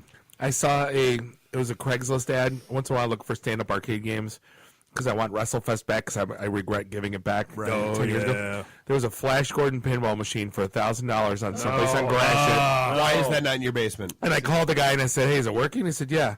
And I said, "Cool, I'll come check it out." And then you never did. forgot, and I lost it. And I'm like, I've been scouring the internet trying to find out regrets. Oh, I've had a few. What other pinball places are on Gratiot though? Like it's driving me bonkers. Like, It's got to be that big games place. Well, you That's the only cruise one. it every day in there's your teens. Why can't you just drive up and down and look for it again? Yeah, There's exactly. a couple local places that sell them, but I mean, mostly you're going to the home market for these guys, and they are expensive. They are very expensive. You go electromechanical pinballs, not to go too nerdy for you, but $700 to $1,000 or something like that. Once you get into the newer ones, I mean the electronics with the what they call DMD boards with the digital displays and all that stuff, $1,500 starting at $1,500. yeah, I always wanted Golden Tee too, but those things are like $3,500. I'm like, kiss my ass. You get nothing and like it. Yeah, the screen's all blued out. That too, yeah. Yeah, all the ones from the Butterfly Suite, they're like all smoke inhalation. Yeah, exactly. Dearborn Hotel, Golden Tee. God, the Right. butterfly.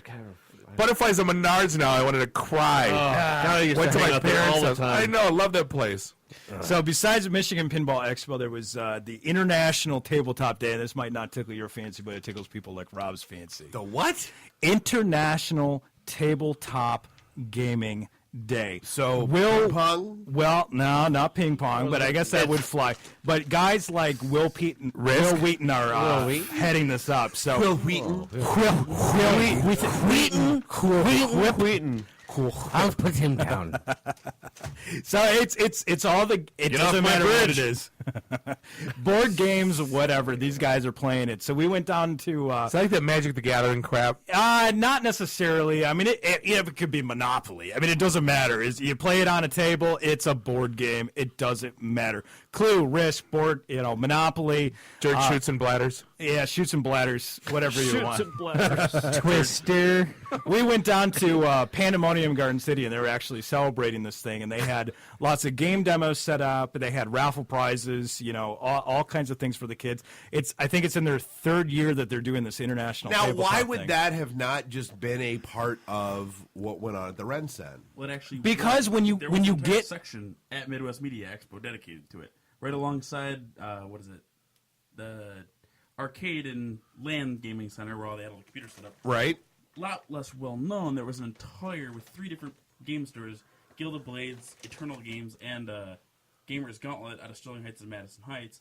Had entire setups. They brought stock of board games, magic cards, dice, so on and so forth, and they had entire tables and tournaments set up with raffles as well. Whoa. The interesting thing that I'm finding as I dive deeper and deeper into geek culture are the bubbles. Yeah, people are stuck in their bubbles. Tiny bubbles? They're stuck in their anime tiny bubbles. They're stuck in their tabletop bubbles, and I hope to pop them and bring them together. So bring the tabletop kids down with the anime kids, and the anime kids down to the tabletoppers, and let them all play together.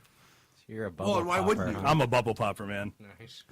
No, I'm telling you, that's the one thing that thing proved to me is I have I can't even say that I sniff the geek community. Thinking, and like I said, I grew up like playing. I had every video game console known to man since Pong. Oh, yeah. Right? I had a Commodore 64 300 baud modem. Every PC console since. I've watched every. I don't read the books, but I've pretty much every damn movie I'm into, and I got nothing. Like these guys are like took. Like the thing that's happening is it's the Venn diagram again. It's a generational gap. The things that interested you and separated you from your parents are now the things that are separating these kids with their anime and cosplay. I know, but how do we touch into that? I think like you got to sell them storage. Well, like for Bob's example, like the three of us, we grew up, as geeks. We enjoyed the movies. We enjoyed the. Well, you had Star Wars. You had Star Wars. Well, no, we enjoyed the movies. We enjoyed playing the video games, but we didn't take it to the next level. Like we're not going to go and like create a costume and dress up like that. It's all, without knowing it, like we unconsciously drew a line somewhere, somehow, like in our youth. Like we went to college. It's all an evolution. No, when you were a kid, you looked at the kids dressing up with the Yoda mask for Halloween, and you thought, "Man, that's cool." I dressed as Vader. Absolutely. But you wanted to dress as Vader. Good. Random Monday in April. Every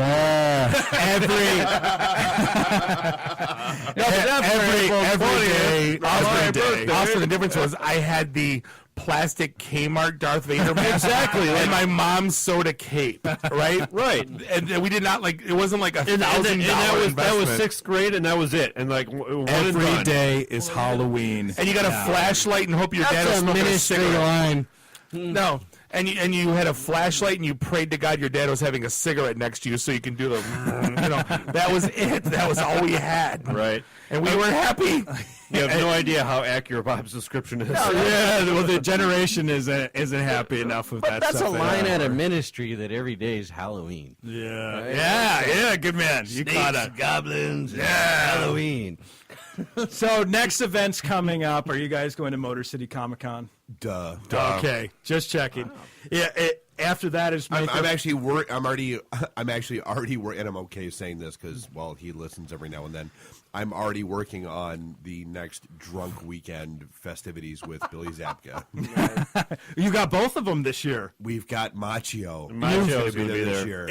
Are you going to stage a fight at your wrestling events? I don't care about stage a fight. I care about getting battling drops from the two of them. I care. I want to settle this once and for all. The crane kick versus Cobra Kai, man. Well, yeah, because it was an illegal move. What Karate Kid 101? Yeah, shut up. No kicks to the face, yet wins with a kick to the face. Right.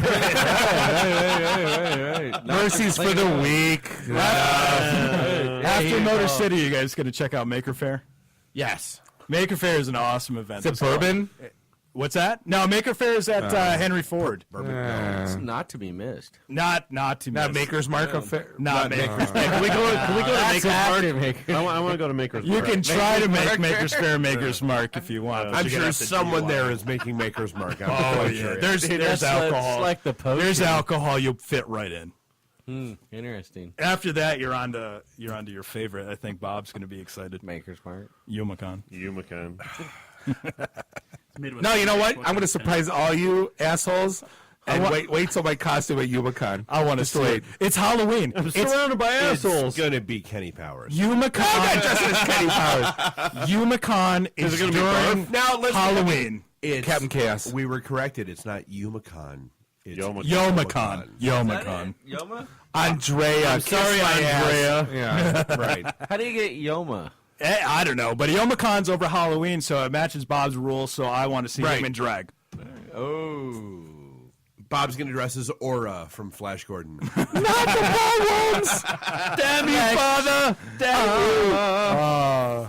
I'll enjoy that. He's scared, every one of us. Of the universe. I'm just thinking of what I'm going to dress as for YomaCon. Next big event is Grand Rapids Comic Con. I think that's coming up in We got November. flyers for that while we were there. Yeah. So I talked to the guy who runs Grand Rapids Comic Con while I was out there. Great guy, all about the community, which, not to toot our own horn. As it but, should be. We're here for the community. Don't put a spotlight on us. Put a spotlight on what's going on. No, we're spoiled assholes now. If we don't have press passes, we ain't going. How do I reach these kids? With press passes. Emo. That's it, man. I mean, those are the big ones coming out there. There's plenty of. I want to go to Grand Rapids. What exactly is the demographic we're talking about? For Grand You Rapids really Comic don't Con? want to know, Lenny. You don't really. Yeah, you don't want to know. No, you. Comic Con, you're safe. You'll fit right in. That's a family event. That's normal. Yeah, I bring my daughter to Comic Con. Families, So you bring my kids. kids. Paint face Spider-Man on your kid. You fit in. perfect. You'll fit in great. Can I wear a costume? YomaCon, that's the Unterbelly. That's You're a diehard. You're a diehard Okay. at. What was the YomaCon. analogy you landed on, Bob? So like Walmart is the Motor City Comic Con, right? The people that Everybody goes. The people that so like the top 1% of the from Walmart goes and eats at Golden Corral. Oh, right.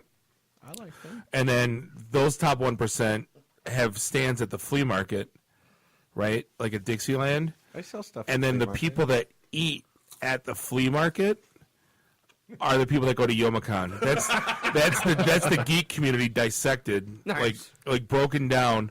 Like, you've seen the people eating at flea market. Like, oh my god, I can't believe these people are freaking eating. Come to at the flea market. YomaCon 2015 to see Bob and his cosplay.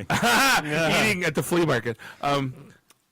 I was surprised all you guys with what I'm going to dress as. That's all I'm gonna It's say. Halloween. I'm gonna drop You the have bomb. you have absolutely no excuse at this point because you said No. dress ups for Halloween, and I want it there.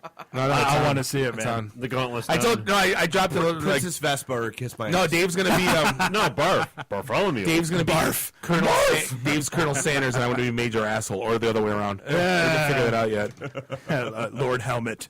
So it's basically just 1987 and Spaceballs. Pretty much. Is that what I'm? Is that what I'm? We're picking not. up? There's Story of our going to be lives, nothing older than 88 in any of our costumes. Schwartz is as big as mine. Dave wants to be Big Trouble in Little China people.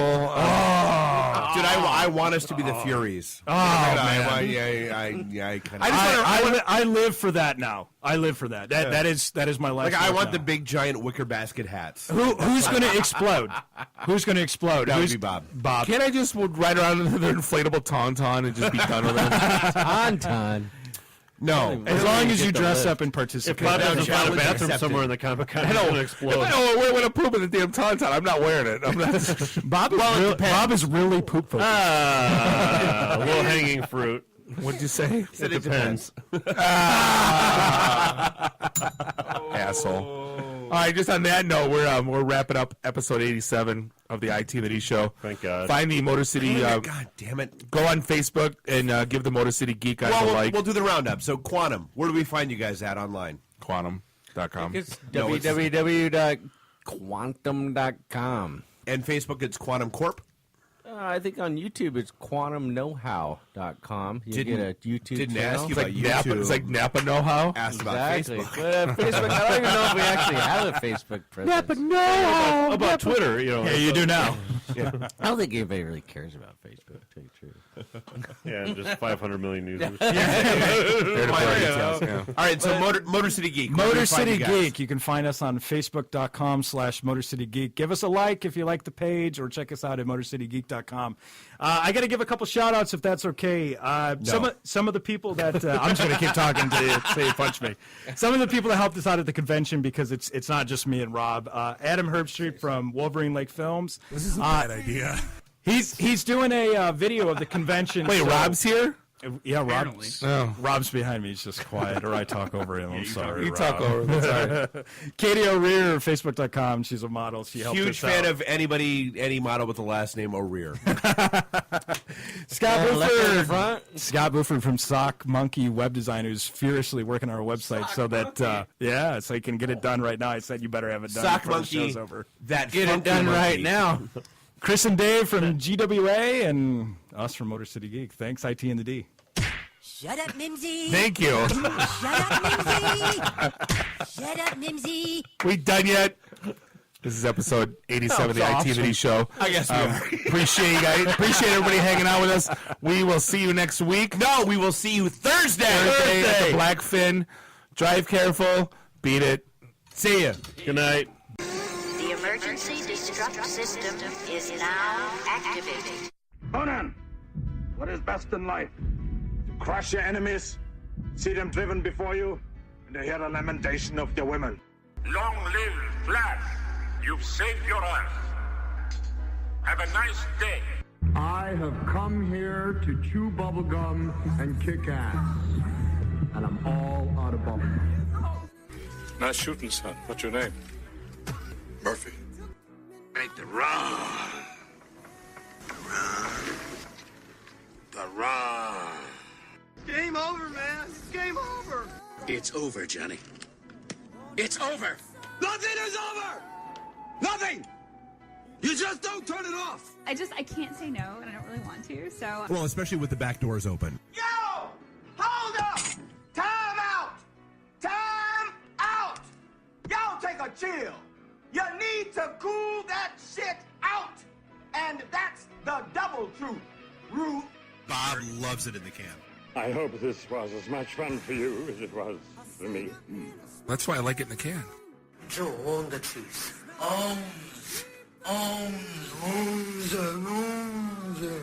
Bear me.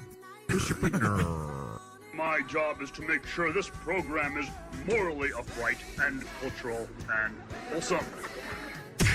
Shut up, Mimsy! Shut up, Mimsy! Shut up, Mimsy! Why would, Buick put their cars next to, the Bentleys? Why? That's not marketing. The alphabet. It's brilliant. Yeah, I can't take that position. That analogy sucks because it's right. Because you're getting your 8-track tuned up. Are we at a break yet?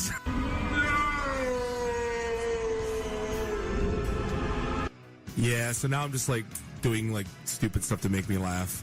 Venture capital is not the end game. When are we going to talk about me? Jane, you ignorant slut. It's my show. I can say what I want. Kiss my ass, go home, unplug, get off the goddamn internet. You are everything that is wrong with the internet right now. You're so white right now. I'm the whitest guy in the room. Just explain it to me. I love this city. I was banging on the wang. Really? Should we talk about this? Tag team it. Should I keep going or should I stop?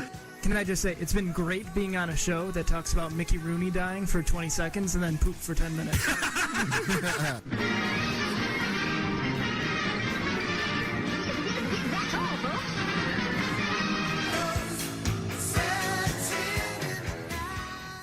This is a previously recorded episode of the IT in the D Show.